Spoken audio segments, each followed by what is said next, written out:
pictures on the wall, got your posters on the wall, got your problems on the wall. All your problems, all your problems, all your feelings. We're supposed to care somehow. Oh, you got your pictures on the wall, got your posters on the wall, got your problems on the wall. Yeah, all your problems, all your problems. We're all working harder, waiting for a good chance to get into these streets farther, waiting for a good chance to be not the victim or martyr. Say anything to get me out of here. Working harder, waiting for a good chance to get into these streets farther, waiting for a good chance to be not the victim or martyr. Say anything to get me out of here.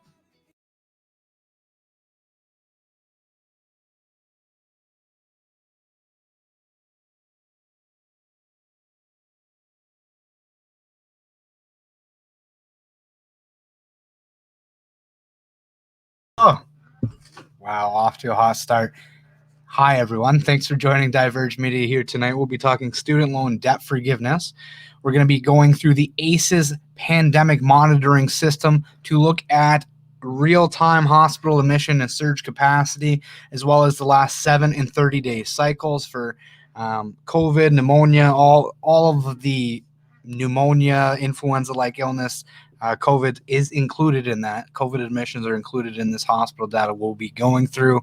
We got O'Toole talking about back to normal. We got the Twitter beef that went kind of viral. Actually, I was surprised how quickly that picked up, thanks to a few people that shared that out quickly. They know who they are. One of them had 500,000 followers, so that was kind of crazy to look at that.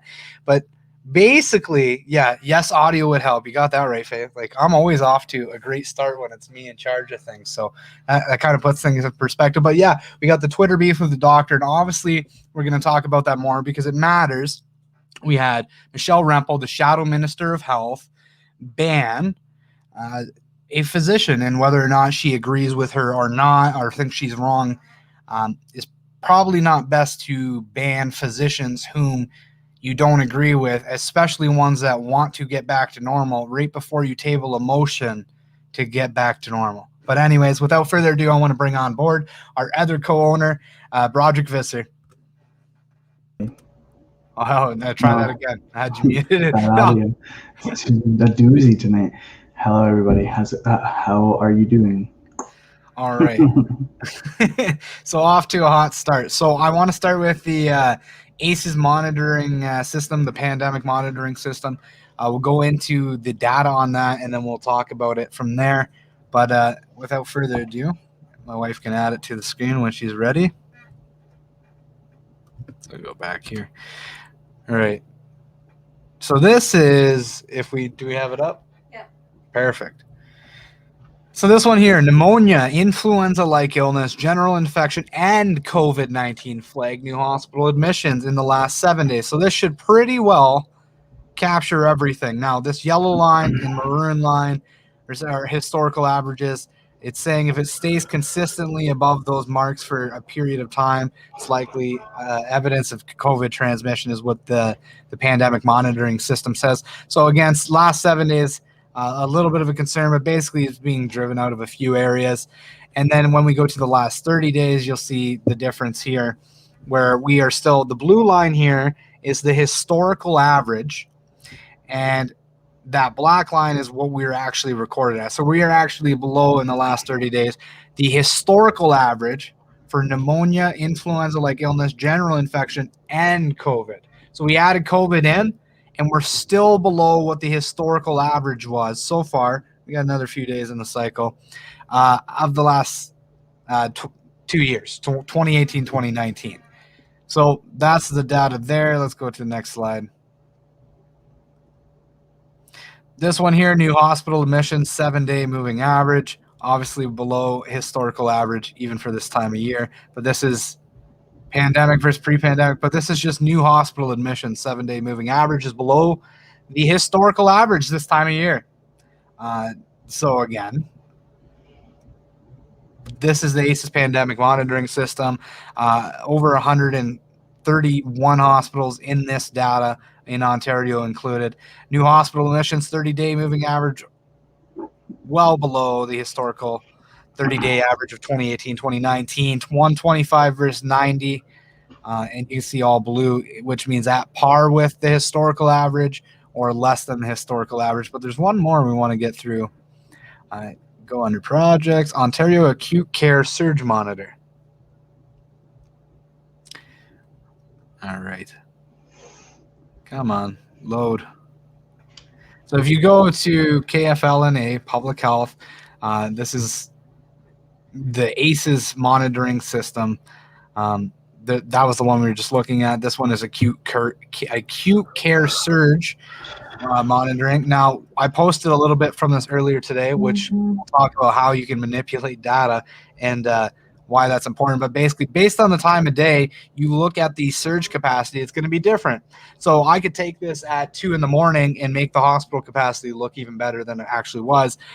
But 8 o'clock, 9 o'clock, 10 o'clock at night, those are your busier times, and then likely after the bars close, things like that. But we can see the number of visits, number of hospitals by surge status, last hour. Vast majority are 70% or under surge capacity. And then this is number of visits admission. I'm not sure what that means exactly, if it means if it's sustained at that level, if it's going to be over surge capacity. But that's not the data we are after. So you can actually go through, if you're curious, and look at how many are over capacity or over the 90% number surge capacity. So also keep in mind that a lot of hospitals ran at over 100% capacity last year altogether. The surge capacity, they've cut down to 90 or above, so they still may be under 100% surge capacity, but it doesn't tell us. But most of Ontario, all green or yellow, few yellow, but just basically a few drivers and a few red zones. And then one last one here, because I showed the data on our Facebook page. So I just want full transparency here. So obviously it was 6,700 today, and this is what I mean about data manipulation. I wasn't even thinking about it at the time I did it, but it hadn't gone through its full 24-hour cycle. I actually thought it was the 23rd I was reading, not the day before. But here we are. It's at 12,765 so far for the day. Another 4 hours to go. But this is an example. Depending on when you pull data, you can have completely different results. That's an example of that right there in real time. But again, we know from looking at the 30-day new admissions that we just went over, that hospital capacity is it's in good shape, and it's been under the historical average for the most part for almost all Ontario hospitals for the past 30 days. So that's that. Now, what are your takes on it? So I obviously wrote the article on it, but I want to get somebody else's take from the outside looking in. You kind of reminded me, it's not exactly related, but you kind of reminded me of that Joe Rogan clip you sent me the other day. And specifically, so it's not above average, but I find it interesting that I forget the guy's name who was talking about it in the Joe Rogan clip he sent me, but he was saying that there was a medical trial for a medicine, like pills that this guy was taking, but he didn't know he was on the placebo. Mm-hmm. And so that he took the whole bottle of pills, and his blood pressure skyrocketed, and all these medical complications, which were just in his head. So I just thought that was interesting. I know it's kind of not related, but I think well, we can talk about that a little bit. The power of suggestion, and we'll broaden that. Power of suggestion and groupthink. So when you're convinced that you're right, you're on the truth. I think this is what's happened with COVID, is there's a subset of people that are so convinced that it's super deadly that I think all it would take to convince them, honestly, they would start to develop symptoms just from the belief alone after a positive PCR test. I think people don't talk about that enough, but there is an element of, the mass hysteria element. And so what I see is I've watched a bunch of these COVID sharing groups where people are hardcore into COVID. I joined a bunch of those where they believe everything the government says. They think this is basically the Spanish flu and they're all going to die. And most of the time when you read those, you realize that it seems like they go in there and they kind of get information from each other, and then one person says, oh, I had this, and then it's, oh yeah, I had that too, and then maybe it's all legit, but I feel like people downplay the amount that people's emotions and other people, the power of suggestion can play on symptoms and outcome as well. And the perfect example of that, what you were talking about, is the power of a placebo. There's people that in placebo trials are convinced that they got the real drug and it's working. And then basically in the story, the guy lost his placebo, his sugar pills, and panicked and thought he was going to die because he didn't have his medication. His medication was sugar pills. He was that convinced that it was going to save him. Now, So he took them all. this is a well-known, this is a well-known phenomenon in the human psyche. So to just dismiss it and say that it's not a possibility for the general public when it comes to COVID and the mass fear they put into people with just daily hammering the numbers, daily hammering the fear, basically just doom and gloom all the time, it's not a surprise. So that's what I'm getting at. Yeah, and I get your point with the so people thinking they have symptoms when maybe It's like they Munchausen's disease. It's like I guess I'll bring it up now. My work just switched over, and they've mandated that employees have to wear the blue or black surgical masks. So I can't wear anything like this anymore, which is kind of like a gaiter thing goes around your neck. Super breathable. I love them, but I can't wear them anymore. You don't love them. You love it more than the alternative. That's what I mean. I love them more than the alternative. But what I find, and one of my managers even said to me, was with the surgical masks, she found, and I find the same thing, that by the end of the day, your throat will start to be sore.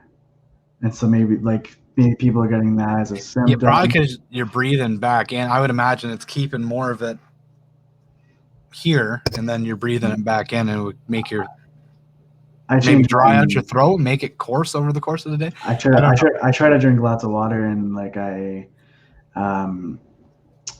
change my mask every break, so 4 a day, I guess. But that and just wearing it all day, you get congested, and it doesn't feel all right. But I want to shift here. So I drove by the school just around the block from my house, and it's recess, and I'm driving outside, and I'm like, man, it's kind of getting warm today. I got the windows down. It's beautiful out, and I'm passing, and I see children walking together, distanced, with masks on outside. And this is the madness we're putting our children. Like, you're complaining. The reason I bring that up, and it's not to belittle you, but I'm saying, like, you're an adult. Mm-hmm. And you're complaining about having to wear that throughout the course of an 8-hour workday, and you get probably the same equivalent of breaks as a kid in school with recess. Like what, 2 15 minutes and a lunch? Mm-hmm. Right? You notice that school's set up the same way? That's on purpose, by the way. So 2 15 minutes and a lunch, and they're dealing with the same thing, and they're 5, 6, 7, 8 years old, and young, you know what I mean? So you got that. It's what we've done to our kids during all this. People are going to have to answer, and I think there's going to be a lot of heads hung in shame when they realize the extent of what they did and really how flimsy any of the science they said it was based on really was. Like, listen, there's some studies out there that show marginal benefits of mask and social distancing. But if we just went over the origins of social distancing, and you followed that article earlier this week, it was a 15-year-old science fair project. You had a 15-year-old, her dad was a modeler. He piggybacked her work because presumably he thought he saw dollar signs and thought he could get paid, and did. And this 15-year-old girl, her model becomes the basis point of distancing children in school and distancing in the workplace and lockdowns in general. Like, Does anybody even in the New York Post wrote about it? It's not like it was just us that talked about it in some deep, dark elements of the web that found. No, it was written about in the mainstream media and it was just dropped. And I don't understand how we've just sat by and watched it all happen as a society. It's one thing, like I said this to Kate in the car. It's one thing, you know, you can tell a lot about society, about how they treat their elderly, but my goodness, I didn't think I'd see how quickly society was willing to treat children poorly. I don't know how else to say it, but we are treating children. I look at school right now with the social distancing, with the mask. Listen, before all of this happened with schools, I viewed schools as basically a place to learn the basics that were needed out of life, your reading, writing, math, but basically as a place to build relationships, to learn the ins and outs of friendships. And, oh, you know, I can't be mean like that because nobody will want to hang around me. So I can't win all the time. Nobody will want all the little things that go on. And then we took that out of schools.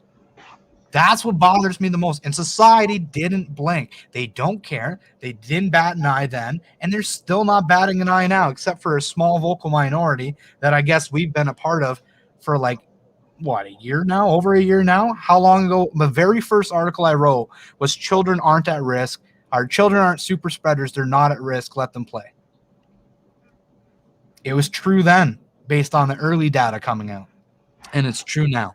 So basically the 15-year-old's model, hey, your kids can't hang out with their friends and they're socially distanced because of, it was based on the presumption that asymptomatic individuals spread the virus at half the infectivity of somebody who's symptomatic. Wuhan, China does a PCR test on roughly 10 million residents. 300 come back asymptomatic PCR positives. Oh, you have COVID. You got a PCR positive test. They send them to the lab, see if they're actually infectious. Out of the 300, hazard the guess, you already know the answer, and I'm sure the audience does too. 0 were actually infectious. So we're treating children. You got to mask up. They're completely healthy. You got to mask up. You got to be distanced. We're not saying, hey, Johnny, we could have educated and say, hey, you really need to stay home if you got a tickle in your throat and things like that. They could have made those arguments and said, we don't know and we want to be extra cautious, and then still done away with the mask. But no. And the reasoning behind it doesn't make any sense. We have the court precedent from the Ontario Nursing Association. Courts were saying in 2018 that the masks were marginal benefit at best, basically, but that there is insufficient evidence that it protected the patient or the nurse. And influenza particles are bigger than COVID. Like, what are we doing? I'm sorry, that was a big rant, but I am just so frustrated. I drove by that school, and all I can think is like, man, I am so glad I pulled my daughter. I am so glad I pulled her from school and decided to homeschool when all this crap happened. And then I thought about it, and I thought, I'm so glad that the military, like that I got out of the military when I did. And I'll talk about that after. I actually just got in touch with Jeremy McKenzie. You know who I'm talking about, Rage? Yes. So there's a live stream he did today, and he's talking about some friends that had reached out to him from the Canadian Armed Forces about the vaccine and basically being coerced into taking it, forced into taking it. And he gave his opinion on that. So we're likely going to have him on the show. He said he's given us the okay. He just said, give me the time. So I'll give him the plug that way. But he, in talking about that, he took some pills that were told that he was told he had to take, and like he said, like a good soldier, he did, and he's had lifelong health repercussions as a result. I believe he said it burnt part of his brainstem, and his point was maybe don't rush into something that hasn't been peer reviewed, and that's, you know, is having issues. And but part, you know, so I want to get your opinion here. Let's stop on the vaccines and stop and hammer this home. On the vaccine, the data, me and Paul talked about this on the Sunday show. The data itself doesn't look bad. I mean, like anytime vaccines come out, there's a subset of adverse reactions. And I have my own opinion on that, but I'm not here to give it tonight. But anyways, it doesn't look that bad on a grand scale. Like there's been 40 million shots, I think, roughly, of the AstraZeneca, 20 million, something ballpark, right? But the issue is, even if you say, okay, well, the numbers don't look that bad. If that's your premise and you look at the numbers and you say there's not that many adverse events, the bookkeeper is the company running the trial. So like AstraZeneca, they're the ones who are there's no peer review. They are their own bookkeeper. So basically they got found out. My understanding is AstraZeneca was using previous trial data. Okay. So they were using early trial data to show that their efficacy was better than it actually was. And this is why I'm bringing this up full circle here. That is the fundamental issue of an interim emergency approval of a vaccine. Hey, Broderick, your company stands to make billions of dollars. Don't lie in your data. You wouldn't do that, right? Never. Right? So this is the point. They have interim approval, and it's Pfizer, it's Moderna, and it's AstraZeneca. So my point is that needs to be considered. All things considered, let's just ask outright, are you going to be taking the vaccine? Like, what would it take? What would it take? If they put a gun to your head, are you taking it? I guess. Like, I don't know. Like, I was thinking about he's like, well, this is deep. I was thinking about the other day, like, I'm just like, actually, I was thinking about it today. You know, they changed this whole mask thing. And like, what am I gonna do? Am I gonna fight it and then maybe get rid? Like, I can't get written up because I need to be able to transfer when we move. But I can't, like, it's that or getting fired. And I thought about it. I'm like, what if they, like, it's probably coming down the line eventually. But what happens when they go? All employees must be vaccinated to come to work. Like, if that becomes even like a province-wide thing or a Canada-wide thing, then that's kind of it's a touchy topic.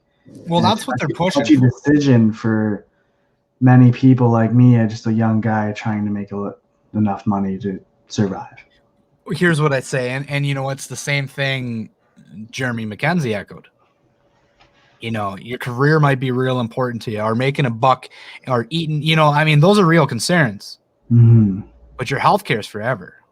Yeah, your health is forever, and there's no takesies backsies. And it could be out of my fundamental issue. And my fundamental issue with vaccines is that they haven't, and I vaccinate my children for the record, but they haven't narrowed it down to where they know what the markers are that would cause an issue. So it's the same premise here with AstraZeneca. And I had this conversation with other people, but they do 20 million doses for an example. But out of that 20 million, why is there a subset of X amount of people? Even if it was 1,000 people out of 20 million, that's still 1,000 people that will never be the same. And then there's also deaths as a result. And there's different health, but they'll never be the same as a result of that. But one of the Paul just commented here, Miami Heat, I believe, announced vaccinated people can come to games. So that's kind of the push. But I guess is like the coercion's already coming. Like, you can see the writing on the wall, can you not? Mm-hmm. You're seeing it already at work. The slight changes, and it's like little boil a frog, right? Yeah, it's literally like this little piss off for me today, and then I'm just gonna have to get used to it. And then when you get used to it, then the next thing comes in. But the issue is, like, I think the populace is waking up. I think a lot of people are fed up and starting to fight back on the narrative. But our newest correspondent, Paul Staley, brought this point up, is maybe there's so much going on in the courts here, it might be the last thing to go is the mask. But arguably, the consequences of that policy are really not going to be known for some time, because the consequences are going to be in the development of children. Crucial development times, especially. We talked about this in the past. Daycare, right? You're sending your kid to daycare right now okay, let's put this in perspective. The Canadian government, their solution is, if your kid's in daycare, you need to spend more time with them at home unmasked. Simple enough, right? Except I had my kid in daycare, and I know what it's like to have to work till 5 o'clock and then pick up your kids and then get home and then make dinner and then cram so my point is, I used to work a job. I would be up at 6 in the morning, drop my kids off at daycare for 7:30, start work at 8, finish work at 5, Okay. Get off work, go get my kids from daycare. And by the time I did all of that, I might have gotten maybe an hour with them at home, hour and a half. And that would include my meal. That would include cooking dinner. So the solution to them is they're 12 to 13 hours a day. They're seeing mass people. They're going through the most crucial developmental stages of their life. What is that doing to them? Because you really think you're offsetting it with a half hour to an hour at home unmasked for the 13 hours they see, right? Where they don't have that development opportunity. They're not going to be able to read people's emotions and Their shields? emotions and like facial responses and all that kind of jazz, right? So I'm corrected. Kate says they're wearing shields in daycares. Regardless, it's better. Like at least they're doing that in daycares, but I imagine it would still diminish the ability. But okay, daycare. Well, what's after school and school? That starts at grade 1. That's going to depend on each daycare too, right? Oh, so okay, yeah. So you can have kindergarten in the after school programs that would be masked 24/7. That's my point.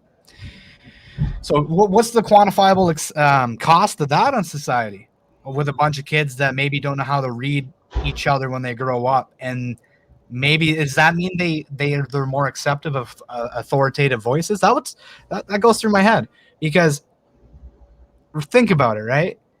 You can't read people's faces. You can't build relationships as good. So maybe you look to the expert in the room or the authority in the room, and you're more accepting of authority because I don't know. These are questions to ask. My major concern is obviously with children, but there is some health concerns. The dirty, soiled mask, I actually think, is a big issue in factories and physical labor positions where you're required to wear them for extended periods of time. But you deal with that. Like, well, my coworker today, who was also very pissed about not being able to wear his regular gaiter, just like me. He has a beard, like a big beard, and I said that, and I'm like, that's, if masks work, quote unquote, which they don't, then your beard doesn't your beard doesn't help. Like, it's not going to do anything. Yeah. So, I mean, this is the thing. They want to tell you what you have to put on your face, but they don't want to go so far as to say what you have to do with your face. But does that make sense? Yeah. But he has he has the surgical on, and it's moving around all when he talks, because it doesn't sit on his face. Yeah, there's not. Weird. So he's we're cleaning up the new pharmacy location. It's dirty, and his hands are dirty, and he's always and it got from being blue to like a gray. Nice. Yeah, in a day. So, and this is the point, and a lot of people are reusing them, but even that, you're not supposed, every 20-30 minutes, as soon as it's wet or soiled, it's supposed to be gone. And so is that happening anymore? I highly doubt it. I change it as much as every couple hours. But that reminds me, like, the mask thing, again, they're literally telling you have to put things on your face, but they don't want to go so far as to tell you what to do with your face. You have a beard, you might as well not wear a mask. Like, seriously. If you got a big bushy beard, you might as well not wear a mask. Might as well just braid it in front of your face. Yeah, but they can't tell you to shave your beard because that would be like intrusive, right? It's just the absurdity of this. It's a survival skill, being able to read someone's face. It's then the first things humans look at to see if someone is a threat. Also a social skill to be able to read a room. Nailed it. So that's our newest correspondent, Paul Staley. You can catch us with the Sunday show at 3 p.m. Eastern. He's obviously in the show in the chat room tonight. But you're absolutely right. It's a survival skill, and it's something. It was a safety mechanism. You needed to be able to read people's faces so you could read the tribe to know if there was danger present.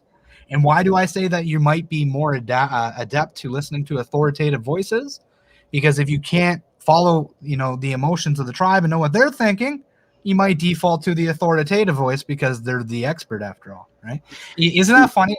Like a government standpoint, all it takes to become a government expert is to have a degree in a field, take their money, and speak in favor of their narrative. Government expert. Sorry, I cut you off. You're going to say something there. You were saying that. You're making me lose my track of that. I guess what I was thinking was the I'm so the just move on. I think children I think children would probably end up having a different like it would enhance another one of their abilities to on how to read someone. But I don't think that's a good. That has been one of the arguments. I think it would enhance it maybe in a way. Like if you lose your sense of say hearing or say sight, it enhances your hearing. So maybe in that way, but I don't think that's necessarily always a good thing, right? See, I get what you're saying, and honestly, that has been a narrative laid out by experts that support the government narrative. Is like, they'll pick up other skills and basically look at it as a challenge, and now it's something you need to develop. And it's like you're just saying that a bunch of kids are going to get left behind. And I'll give you an example here. Like when a kid is learning to walk, do you know how many times they'll fall? It's tens of thousands. I've seen it. Right? Yes, same concept. All Tumble, right. Look up at the dad. All right. Well, we got some stuff to get into. What do you want to get into? I think it's a good progression. Let's go Twitter beef, and then because that will flow into the conservative Aaron O'Toole. We're here to save you now, even though we haven't said anything for a year. I think you should introduce this Twitter beef with a little bit of background on our interactions with Michelle. Oh, that reminds me. Here, Michelle. I mean, you can always just young global leaders diverge media. Yeah, so Michelle, she must sickly have it out for her. I was thinking about that today when I wrote the article. Well, that's what I was thinking when you decided to write it. I'm like, you're like, is he hate Michelle Rempel? No, I don't care. I don't care about Michelle Rempel in particular. But basically, okay, so to explain the history here, I wrote an article, I don't know how long ago now. Young Global Leaders probably was like November 23rd. Wow. November 23rd, 2020. I wrote an article titled "The Great Reset, Liberals, Conservatives, NDP, all involved and seem to be working together towards sustainable development goals." Now, that's because Michelle Rempel has a World Economic Forum page, and she was a Young Global Leader. Now, she's since scrubbed both, I believe. Off the website, eh? Yeah, no, she doesn't even show up when you look her up on Young Global Leaders anymore or World Economic Forum. She didn't like being found out too much. and I'm being dead serious. Like I'm not sensationalizing that. So we wrote the article and then it blew up. It was like 400 retweets. And then she deleted herself off the website that we pointed out. Such news to me. So the Young Global Leaders is owned by Klaus Schwab, who is the president of the World Economic Forum, and titled the book The Great Reset.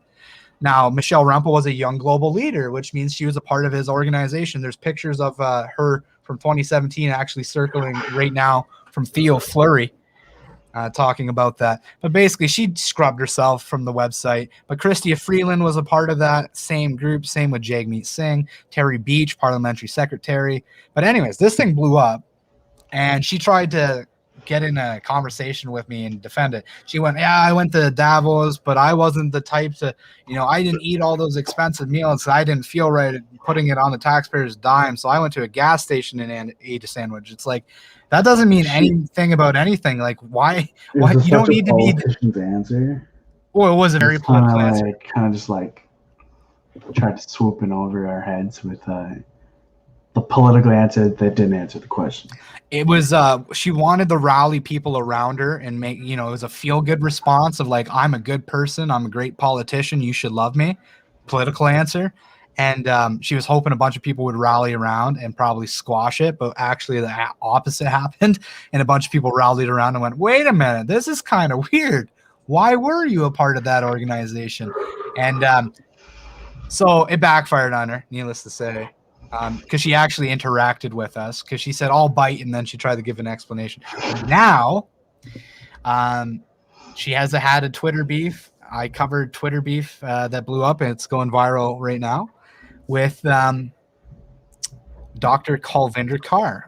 So Dr. Kulvinder Kaur has been an outspoken Canadian physician, Ontarian physician, Canadian, I'm not sure if she's from Ontario, but she's an outspoken physician from Canada on the COVID narrative, and Michelle blocked her on Twitter. And so I pointed out that it's maybe not a good look as the shadow minister of health to ban physicians, even if you disagree with them. Like, that's science. People don't always agree, and it's not always consensus, and that's science and medicine, and we just go with the best available information at the time, and there's not always going to be consensus, and that's a healthy thing. But she banned her, and so basically Dr. Kulvinder Kaur says, there you have it, folks. Canada's shadow minister of health from the Conservative Party of Canada, self-proclaimed party of freedom, rights, and liberties. For months, Michelle Rempel has disabled all commenting on her tweets and blocks anyone who questions her unscientific and harmful rhetoric. So this was just before she released her own letter calling for a return to normal. So this is from the Conservative Party of Canada now. It says Liberals must present a plan for a return to normal. Ottawa, Ontario, the Honourable Aaron O'Toole, the leader of Canada's Conservatives and the official opposition, issued the following statement on the Conservative Opposition Day, calling on the Trudeau Liberals to present a plan for when COVID-19 restrictions can be safely eased. So all this means to present a plan for when. Just tell us when you got a plan to do it eventually. That's all they're really asking for. But anyways, sounds nice, right? Doesn't it get you? Oh, yeah, I want to return to normal. So this is typical political nonsense in my mind, where it's just manipulation of wording. They want the plan within 20 days was the article I put out last night, but that doesn't necessarily mean the plan's going to be initiated within. No, it just means they want it within 20 days. So presumably they can talk about it and hopefully find holes and tear the Liberals a new one. So it's a political game, but let's read from here. Canadians need a plan for hope. They need to know that things are going to get better and that the new normal is not okay. Doesn't it sound like, I read this and I'm like, it sounds like they're talking to a child. To say that the mental health of Canadians has been impacted due to the pandemic is an understatement. Over last year, we have seen, so this part they were right. They talk about the dramatic rise of mental health. Yes, I agree. But by now, Canadians should know when things are going to turn the corner and what metrics are used to determine a plan for reopening. So they're basically, in my opinion, just stating the obvious and kind of capitalizing on the undertone of anger. But they close that out with, Canadians deserve to know when their life can return to normal. We owe it to the countless Canadians who have sacrificed so much during this pandemic. It's a big nothing burger, in my opinion. It's basically, tell us that you'll do something to get us back to normal eventually. That would be great. I like the comment. And do it in 20 days because I need to be politically tough. I like the comment on I think when we shared it, somebody said, I think we should see the Conservatives put out their plan to reopen and see how that goes. Well, this is the part that kills me. This is such a okay, let's get real. Politics. This is such a political tactic. I don't have a plan, but I have a plan to attack your plan or lack of it. Mm-hmm. That is literally what, stop. Give us something to go on here. Well, we think we need to return to normal. What's your normal look like? I don't even care what you have to say anymore. Give us your plan for a return to normal in 20 days. Canadians deserve to know. Give me your plan for a return to normal in 20 days. Canadians deserve to know. After all, we could be going into an election here shortly. So why is it such a double standard? Well, you need to give us your plan. Well, what's your plan? Hey, just pause for a second here. Something's wrong with the stream, says Danny Barker, and I just reloaded it on my computer, and it's not giving me any video. I don't know about audio. Yeah, it's giving me issues. All you're doing is buffering. Oh, we've been targeted. Are we the next? Uh-oh. Move to Facebook? Move to Facebook. Wait. Is Facebook still up? Facebook's still up? And we got comments. Somebody can throw us comments if you're in Facebook watching. Yeah, no, it's completely caved here. Wow. Facebook? Well, that's not good. No. Facebook's still there. Yeah, Facebook's still good. So I guess that means we still got work to do, eh? Go to facebook.com/ Diverge Media It's at- News. It's at Diverge Media News. They continue watching us there. Sorry for the issues here, everyone. I'm not sure what's happening, but it appears YouTube's completely down on us. I mean, it's only we'll use this as a transition point, but it's only a matter of time before the YouTube channel. Yeah, it just keeps buffering. It's only a matter of time before the YouTube channel likely is next, because I mean, if they're going after a Rebel News and demonetizing them to the tune of $400,000 that's out of their pocket annually, then once they realize small channels like ours are gonna exist, then they'll probably be next on the list. Yeah. I don't know if Rumble has a live stream option or. See, we need to look more into that, but yeah, there is live stream options, but you need to. It's completely different. I think you need a special type of feed. But anyways, let's continue back here. So we're still on Facebook.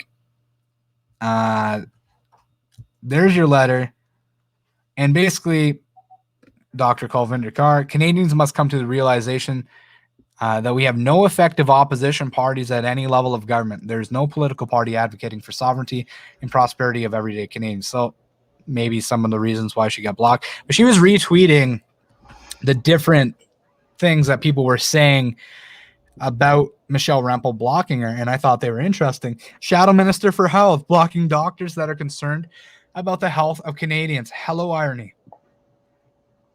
Amazing how Democratic free country reps like Canada's CPC party shadow government block dissenting voices, yet they have the audacity of lecturing the world on freedom of speech. All right, one more. Science and democracy only function with debate. If you disagree with the doctor, why not publicly debate her instead of blocking her and disabling your comments on your tweets? Yeah. Why silence the voice of reasons? You should be open to dialogue, especially from an MD. So, yeah, obviously, it doesn't look good. Daniel Boardman premiered his show tonight on YouTube. Okay.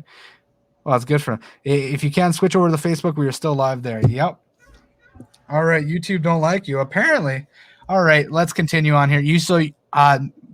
The Twitter beef, obviously, Shadow Minister of Health blocks a doctor she doesn't agree with. So let's lead into the video of Aaron O'Toole. Do you want to go into that? Yeah, let me just pull that up. Okay, one second. I have to do my screen share again.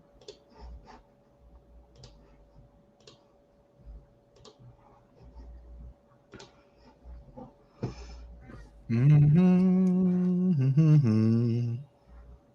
all good when you are. Did it go now? Is it working? I'm still buffering. Jeez. So, yesterday, Aaron O'Toole called on the Trudeau Liberals to permanently lift COVID restrictions. And he said he wants, within 20 days, a clear, data-driven plan to support gradually, safely, and permanently opening or lifting COVID-19 restrictions. This basically just sums that up in this video. It's very short. Unifor has been calling for the safe reopening of borders, rapid testing, and dynamic quarantine. The Canadian Federation of Independent Business has called for the expanded use of rapid screening to avoid further lockdowns. The Canadian Council for Aboriginal Business has partnered with the Canadian Chamber of Commerce, the Retail Council of Canada, and the CFIB to collectively ask the Trudeau government to present a national strategy. These groups are documenting the massive consequences of lockdowns on workers, small businesses, and their millions of employees across Canada. In their words, it is neither socially or economically sustainable to rely heavily on rotating lockdowns while we wait for an effective vaccine to be widely administered in the coming year. I agree.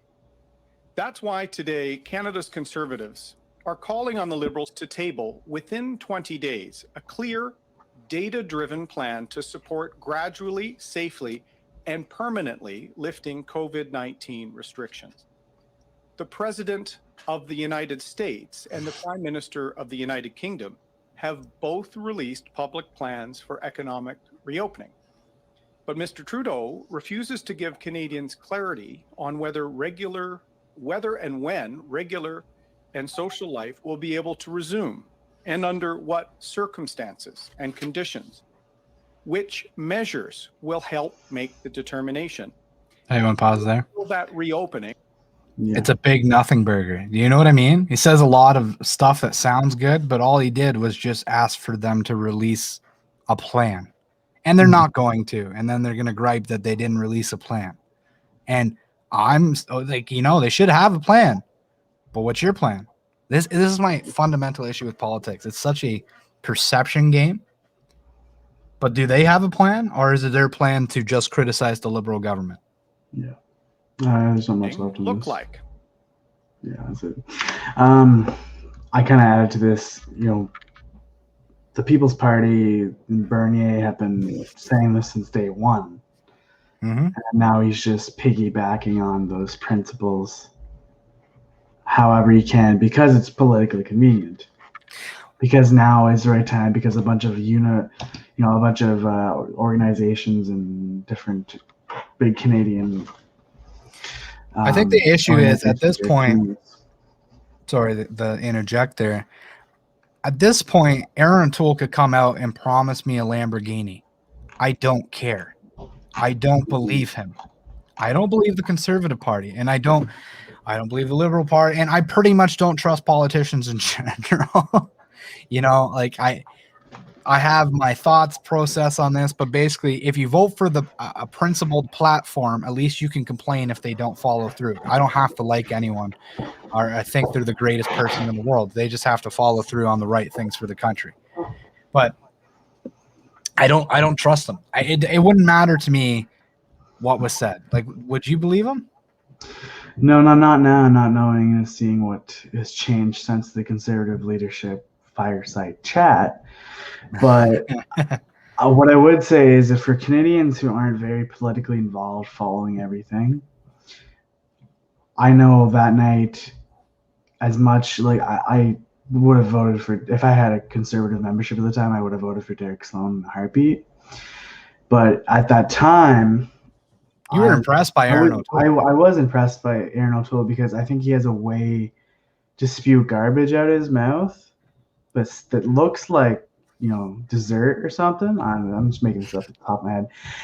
But also just make it look so appealing when it's really nothing, like a nothing burger, exactly the way you said. And people are convinced by it. It's like dressing up it's like dressing up a burger to look real good, and then the patty inside's from Fast Eddie's. No, the patty inside, a vegan burger. Oh, Disappointing. Yeah, for me, I mean, I just don't have the trust that they would follow through. And you know where that comes from? I'm going to be tough on China, hires a former Huawei executive. I won't kick Derek Sloan out of the Conservative Party, kicks Derek Sloan out of the Conservative Party. I don't think I believe what you say, man. Like, it might be something to do with your pattern of saying one thing and doing another. Maybe it might have something to do with it. The palaver thing. All right, so I got one more here for you. Germany is imposing strict lockdowns. Have you heard about this? I don't believe I have. All right, so Germany imposed a strict lockdown over Easter. We are in a new pandemic, said the Chancellor, Angela Merkel. On the screen share. Yeah, where's the producer? Sorry, I put up the wrong screen. Rookie. German federal and state leaders have agreed on a radical shutdown over the Easter holidays. The country will enter even stricter lockdown from April 1st to 5th over the Easter holiday period, when shops, including grocery stores, will largely have to close. Merkel warned that Germany needed to break the exponential growth of the third wave. Case numbers have reached levels that authorities say will overburden intensive care units, likely from projections from models. I'd add the part about the models if it wasn't clear already. Today's announcements marks a reversal from this month when state leaders agreed to begin a cautious reopening process. Talks between Germany's 16 federal states and Merkel lasted until early hours of the morning. Oh yeah, she's working hard. Yay. What are the new measures? Churches will be asked to hold services marking the Christian festival online. So no in-person church. No more than 5 adults from 2 households will be able to meet over the 5-day period. Testing and vaccination centers can remain open. Public gatherings all prohibited. Almost all shops will be shut during the 5 days. Only grocery stores will remain open. On April 3rd, anyone from Germany holidaying abroad will have to be tested before boarding a flight back to Germany. This emergency break will halt further reopenings and will apply to areas exceeding 100 new cases per 100,000 inhabitants over a 7-day period. Oh, she said we are in a very, very serious situation. What we have is essentially a new pandemic, significantly more deadly, significantly more infectious. It really makes you a bit wishful about what we could have already achieved, adding that the virus has now basically eaten up earlier gains. So does that mean the lockdowns from before were a waste of time? So, you see what you want to see, right? Read between the lines. We were quite close to the Easter holidays, and a lot of people wanted to go on holidays. So for political leaders, it was quite hard to tell people no. Oh, they're trying to make her out like the hero. Well, she had to make a tough decision to save humanity, to save the country, basically. All their models have been wrong. You got that right. And Roman Babber, independent MPP, pointed that out here in Ontario. Pointed out the fact that even the low projections have been high. But, keep up the fear. It's working. I want to ask you, I've been seeing a difference in people lately, but are you seeing it in Walmart at all? Are people being less weird about the distancing and stuff? Oh, the majority, I see I think it was last live stream I said I had one person basically like spaz jump away from me because I was too close, but I don't believe I was too close at all. But other than that, no, most people who ask me for their help don't care that I'm within their bubble of 6 feet or whatever, like a foot away. I don't really care myself, and if they cared enough, they would be backing away from me. But there's certain people I try to keep my distance away from, like sketchy people, smelly people. But that's totally different. But it's totally unrelated. The worst part is like when you back away and they keep getting closer and they don't take the hand. Anyways, they don't pick up on the body language you're laying down. They just I've keep seen doing it.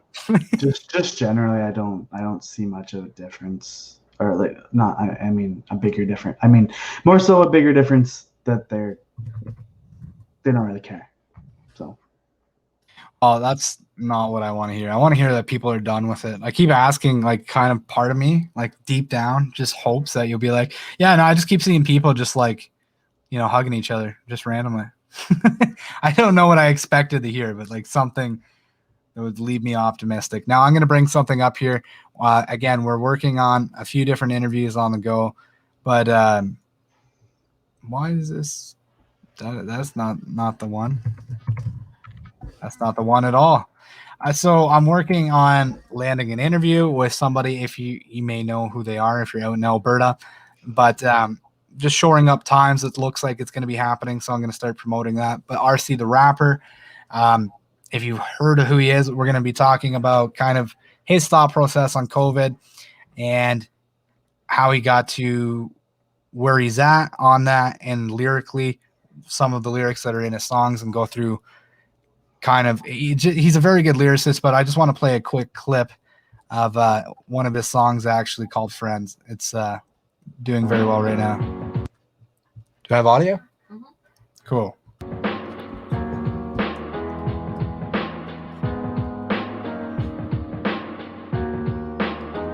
I'm not your enemy, but you don't want me near. I'm not your enemy, but I'm the one you fear. Why are you scared of me? That don't make no sense. We've all got enemies, and now what we need is friends. Trying to hold on to my friends who have different opinions, victims of the tribalism in a broken system. Sometimes it feels like I've been chasing down a hopeless mission, but it's a crime to have an open mind and see it different. Black and white, red and blue, they split us like a prism. They sow division and we misdirect our good intentions, but denigrating and snitching upon our neighbors isn't doing anyone no favors. There's graver danger. Can they really keep us safe with a baton and taser? Imposing fines on people who dare to show their faces, arresting people for trying to earn their honest wages. Still don't believe that we ain't free cause we can't see the cages. What's the difference? Social distance stuck.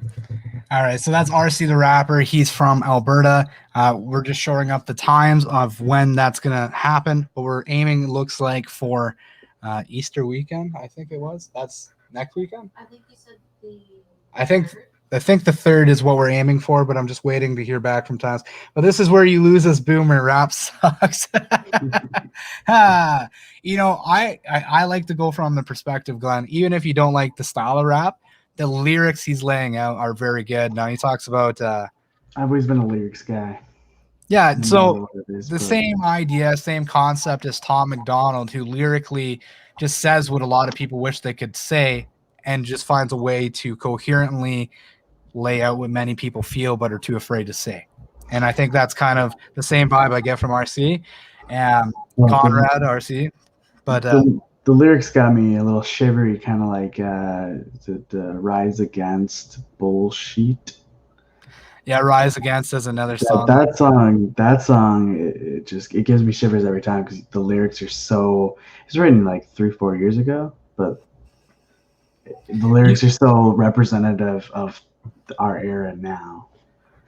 Well, I'm excited to bring RC in and have him in. The hope is that we're going to have the talk, learn about why he believes what he believes on the COVID narrative, how he came to do the music, and it will kind of intertwine together. And rumor has it, he's kind of, he may have a couple of bars for us to do live. So if that's the case, it'll be exciting. But we're excited to have him on. I think promoting music that lyrically hits at the heart of the issues is one of the most important things you can do, because music will touch in a way that words cannot.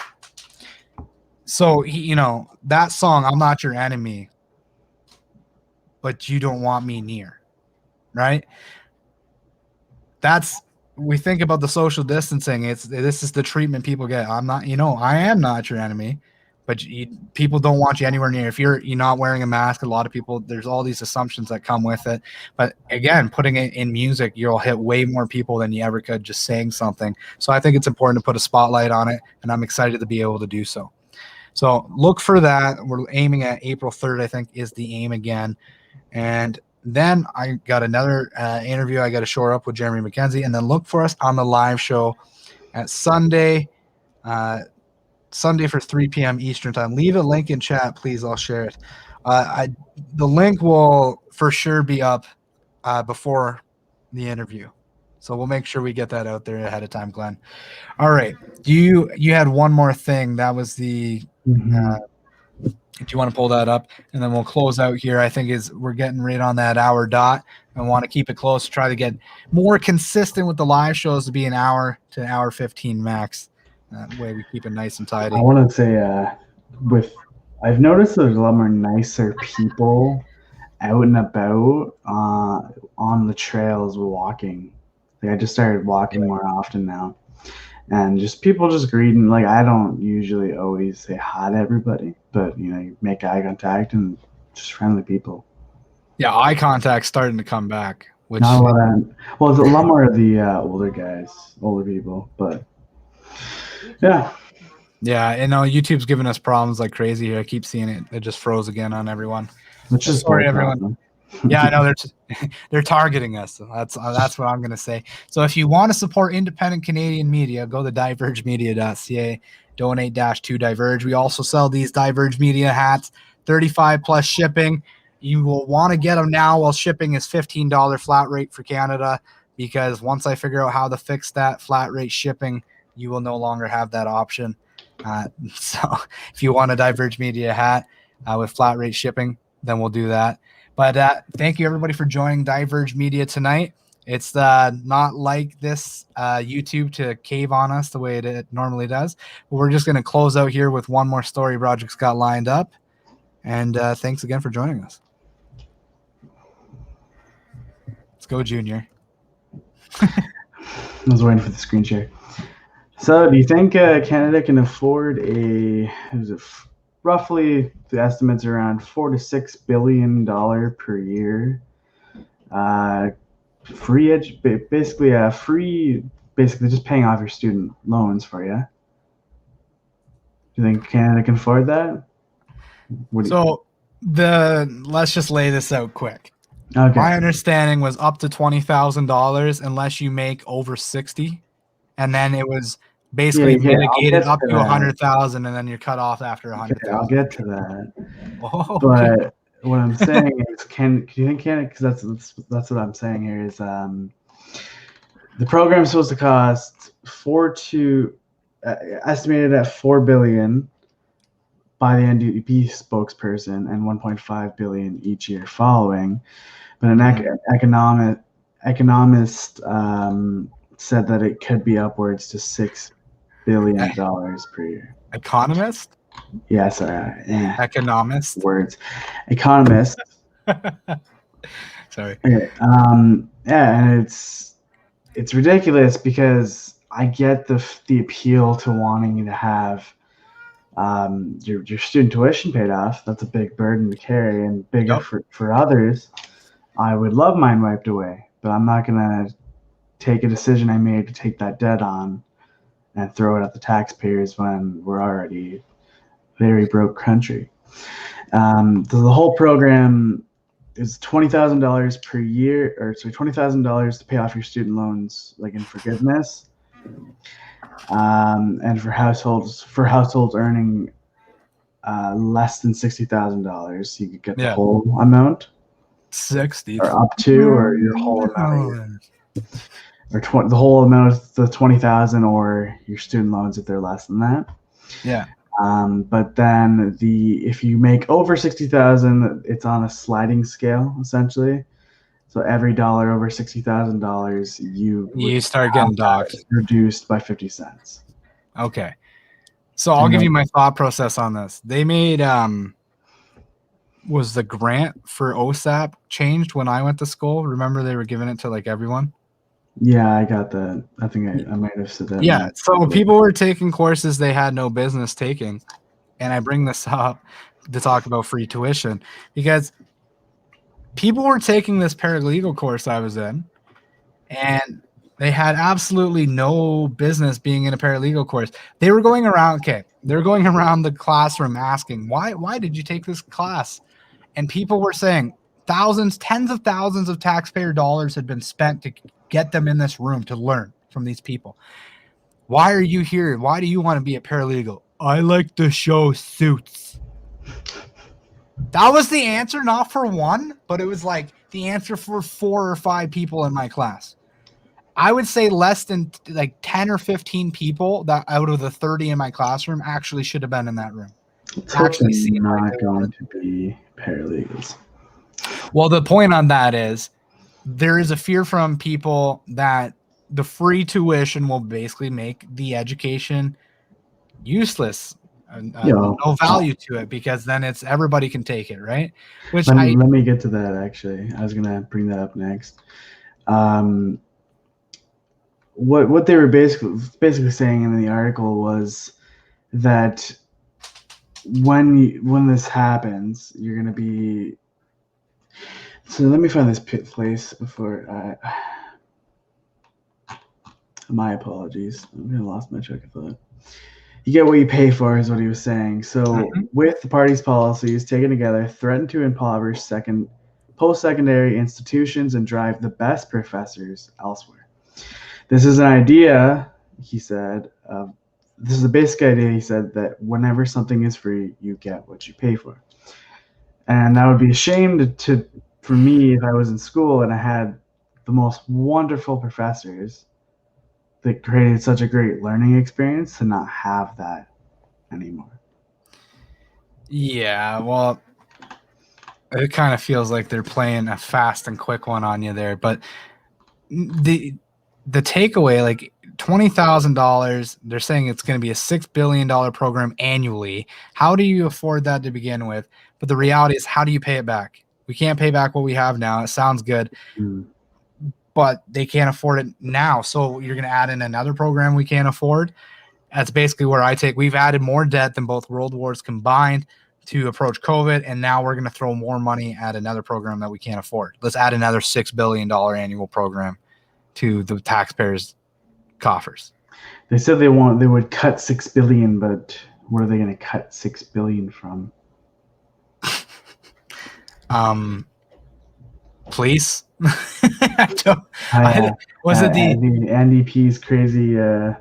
Yeah, they probably do. They probably do. They would destroy this country more than the Liberals. But. the NDP? Was it the lady in our area? The MP in our area was for defunding the police from the NDP.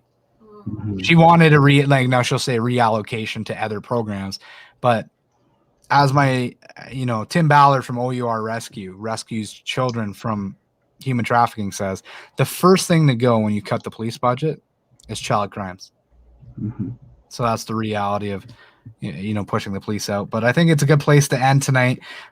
Nothing is free. That's right. Every bit it has to be paid back, and the NDP can come. It's really easy to promise things with. It's the equivalent of you stole your dad's credit card, and then you started offering to buy your friends stuff if they would do things for you Mhm. with his credit card. It's the same thing politicians do. They steal your credit card, they steal the taxpayer's credit card, and they come out and promise stuff and say, if you only elect me, I'll pay for it. And meanwhile, it's like they got your money.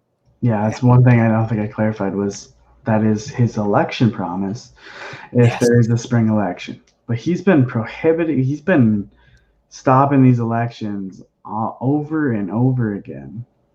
The vote of no confidence. But It's because they probably won't do better in a new election. yeah, well, I don't So think they will. They might do slightly better than they before, but dear God, I hope not. NDP with a majority. Ooh. I'd be like, I honestly don't know if I want to live in Canada anymore. That's a sad thing to say, but oh man. No, the election will fix everything, and everything will be fine.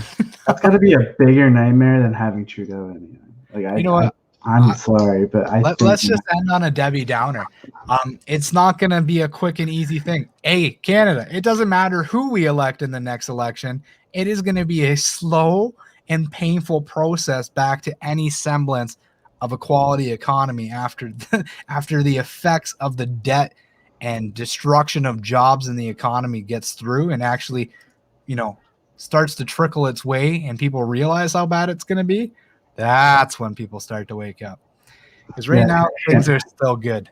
Hand it off to the NDPs, and then when Canada does go bankrupt, I can honestly see, and Glenn points this out, I can see the NDP being the opposition. NDP as opposition. I can literally see the NDP beating the Conservatives, and it would actually probably end up being a Liberal majority, NDP, and then as an opposition, and then Conservatives in behind. I could see that happening under O'Toole. Nah, I think NDP minority. NDP minority prediction from the wife. I don't know. I don't know. It depends where people's minds are at. I think many people are done with the lockdowns. If a politician comes out and promises not to go back to that, they might get a lot of support. But that's what I think the Conservatives are doing with this whole letter of return to normal, is kind of feigning like they actually care about that. But again, I don't trust them to actually follow through and be anti-lockdown and pro-liberty when they've been silent for nearly a year. Yeah, it depends if young voters actually get out and vote. Like last election, they were the majority, but they 18 to 37-year-olds, but they didn't come out in full power. So that's kind of the issue. Canadians never do. I mean, 50% turnout's like great. It's sad. I mean, but here we are. It's Canada for you. All right. That's a good place to shut it off. Well, it's Canada for you. Isn't that a little depressing, everyone? All right. Greg Staley from Diverge Media. Good night. Brother, busy. Have a good night, everybody. Cheers, Bye. everybody.